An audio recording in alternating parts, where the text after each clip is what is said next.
Here we are, a little over 2 weeks removed from the release of Dragon Age the Veilguard, and honestly, everybody's done with their playthroughs. When it comes to the big streamers that are out there, they have either A, given up, or have managed to drag themselves along to a completely and totally underwhelming conclusion for a story that they weren't even that invested with to begin with.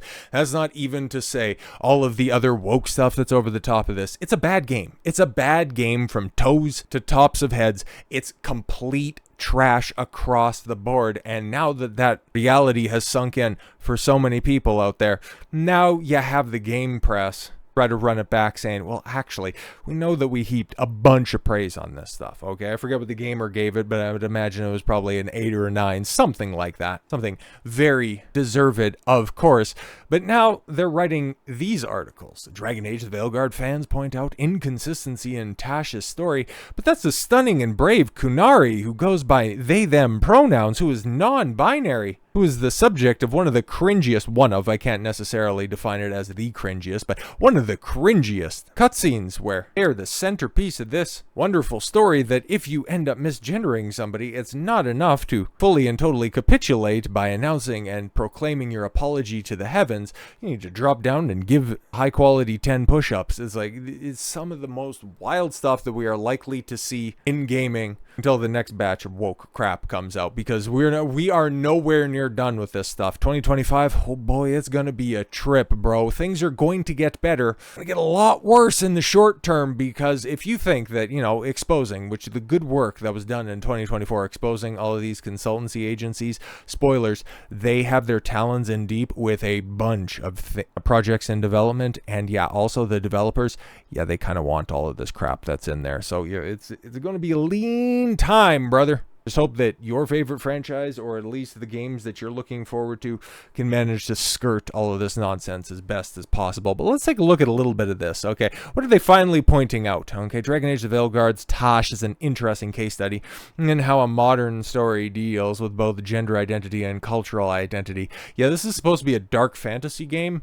I don't care about your modern day California crap. Tash is a Kunari raised in Rivian by their mother, a historian who is fiercely loyal to the Kun, but left Parvolan to prevent her daughter from being forced to join the Atom, the military. Oh great, so instead of having structure, a single mom removes them for a wishy-washy reason, and then they end up becoming a gender-obsessed freak. A tale as old as time. This has left Tash with somewhat of an identity crisis, yes, having grown up around Rivian culture, but with a parent who insisted on educating them in ways of the Kun. In their personal quest, Rook helps Tash grapple with their identity crisis in both gender, being non-binary, and culture. Yeah, exactly somebody that you'd want to recruit for a dangerous and violent journey.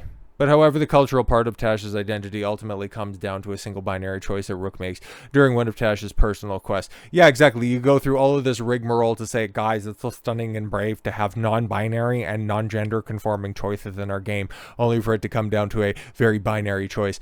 Such is life. But I mean, if you pointed out this nonsense in the lead up or in the first week of this game, you were shouted down as a bigot and a sexist and a misogynist. You're one of those people that would be out there and you want to cheer on the likes of Stellar Blade. Oh, you're one of those gooners that just want to have TNA out all the time. Meanwhile, you got hacks like this pushing Dragon Age the Veilguard's sex scenes ranked from worst to best. I mean, it's a Bioware game, and that's something that has carried over. That is the one consistent trait that they have had as a studio since they have rose to such prominence by just having weird, awkward sex scenes. But that's what you guys are convinced the most important stuff. And because you guys are the ones that are shilling this stuff, and you're complaining that, oh, all of the independents that are out there, all of those grifters that are online are just simply letting the game speak for itself, that ended up killing any sort of interest in the game. Or it's not, people just naturally gravitate towards good, coherent stories, fun gameplay, even if it does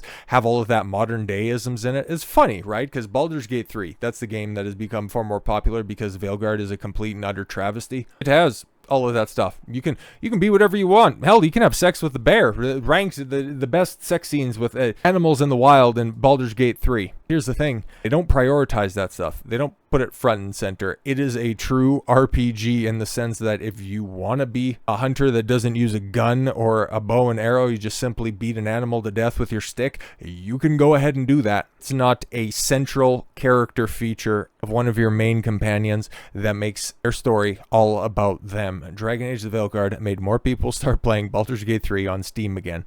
Yeah. The Veilguard is here after 10 years of waiting, and it made more people start playing Baldur's Gate 3 on Steam again. Granted, Larian discounting Baldur's Gate 3 by 20% probably helped as well, but seeing as Baldur's Gate 3 only exists thanks to Dragon Age anyway, it's an interesting relationship parallel. Yeah, that is strange, and that's good marketing by them because the game had already been on the market for over a year at that point in time, and 20% off the top, that means absolutely nothing to them for a game that peaked at just about 1 million concurrent players.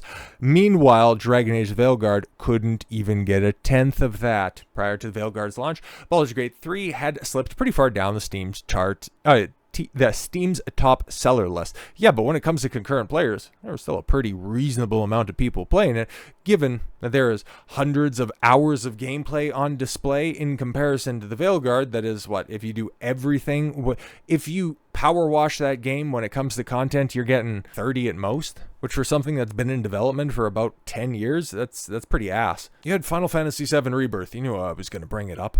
That was turned around in a little under 3 years, okay? A little under 3 years. And if you want everything that game has on offer, and I'll just talk about playing through a easy, normal, or a dynamic mode. Your first playthrough on that one, if you want to go through and experience everything, that's a 100+ hour experience, okay? I 100%ed it twice. My first time around, it was just talking normal, and I played it on dynamic mode, but going through and doing all of that stuff the first time around, it was, 130 hours, and then just within the past couple of months, I did my second full playthrough.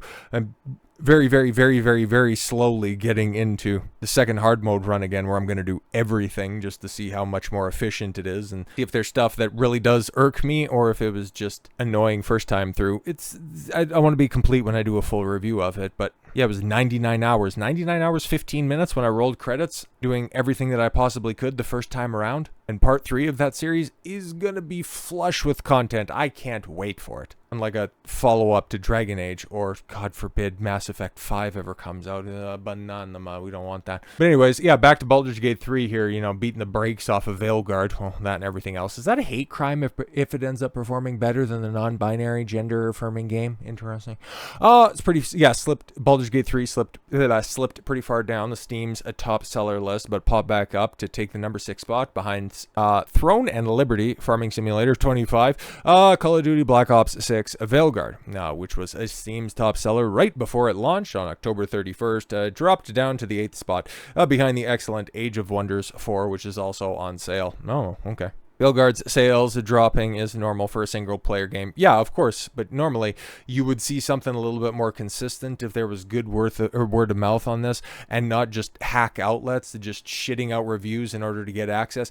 It's kind of like what IGN is doing right now, because if you recall, IGN was one of the many outlets to give Veilguard a glowing review. A 9, in fact, from IGN. A 9! And here we are, a little over 2 weeks removed from its release, when they had to go ahead and preemptively give out their review, saying that, you know what, even if we don't get another Dragon Age, at least the game goes out, the franchise goes out on a substantially higher note. But now they're saying Dragon Age Veilguard is at war with itself. The sequel to Inquisition's Dreadwolf story is trapped in an action game with no interest in the past. Oh, are you trying to say something that is a 9 out of 10 is not quite worthy of that score?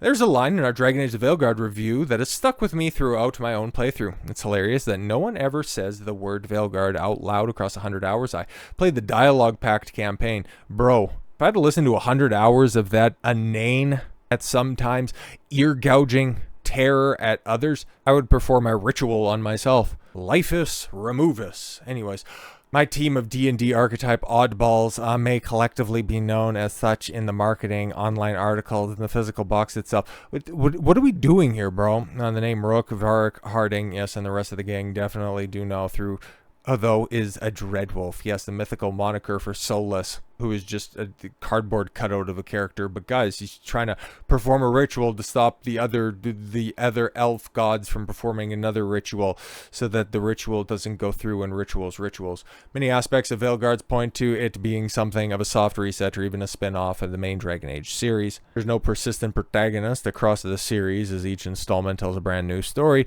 Much of the Veilguard is dedicated to Solus. Yes, its opening sees him performing a dangerous god unleashing ritual. He actually said the word. Well, I guess if you played the game for 100 hours, that term would be driven into your head. Just perusing through the rest of this article, you get to the bottom and the conclusion where they finally give up the ghost. The overall result is that Dragon Age the Veilguard isn't the golden era Bioware game that I had hoped it would be. I mean, you guys said he's a senior editor. I don't think he wrote the original review, but oh, okay, cool. This isn't the golden era Bioware game that we were hoping for. This isn't, Bioware's best work, a true return to form that was festooned across so many different reviews. This isn't their best. Oh, okay, cool. But that's after all of the sales data is coming out and all the rumors of Bioware walking around, the employees there walking around on pins and needles, knowing that any day EA is about to axe their failing studio, torn between continuing its traditional role-playing legacy and starting afresh as a modern action RPG. The end result is an awkward sequel trapped in a cage made of reboot ideas. It's no Witcher 3. It's closer to, yes, a modern God of War. That was another thing that was out there very early, even before the reviews were coming out. Oh, we got our hands on this game, and it plays an awful lot like God of War 2018. You're supposed to have a RPG on your hands. What are you admitting here? Oh, right. It was basically the battle mechanics of a mobile game. Oh, great. Cool. Thankfully, Veilguard's launch has seemingly gone well for EA and Bioware. Where can you point to that at all, bro? Which hopefully means Dragon Age will continue. Yeah, but you thought that also. It may not be, but that's fine because it's great. But as is pointed out here by Grums, IGN walks back their 9 on 10 review for Dragon Age the Veilguard. So what about the actual sales and where did they go? Yeah, exactly. In their tweet right there, Dragon Age the Veilguard is awkwardly in conflict with itself, torn into pieces that reflect a sequel to a decade-old RPG with a fresh beginning with no ties of what came before it. They had the audacity to put that out there, and as you could see, at least at the point in time when that screenshot was taken, it was already getting ratioed pretty bad. And as Justin here puts it, don't know who he is, but he's got a very good point to make. You guys gave it a 9 out of 10. Called it the best Dragon Age game Dragon Age has ever been. Gave it bonus points for the weird non-binary shit 99% of us reject, and raved about its story. But no, it's fine now. It's fine. Don't think too much about it. It'll be great, and you'll forget about it. But when we heap a bunch of praise on it with our end-of-year rewards, we'll tell you that all of the dialogue, all of the conversations that this spawned were very necessary and very important for our industry to grow up. When in actuality, you can wish for it to grow up, but you aren't going to be around long enough to see it. Sucks to suck, I guess. So with all that said, thank you all very much for the gift of your time. I've been Don Consuelo. I want you to follow your gut and get after it. Take care, everyone.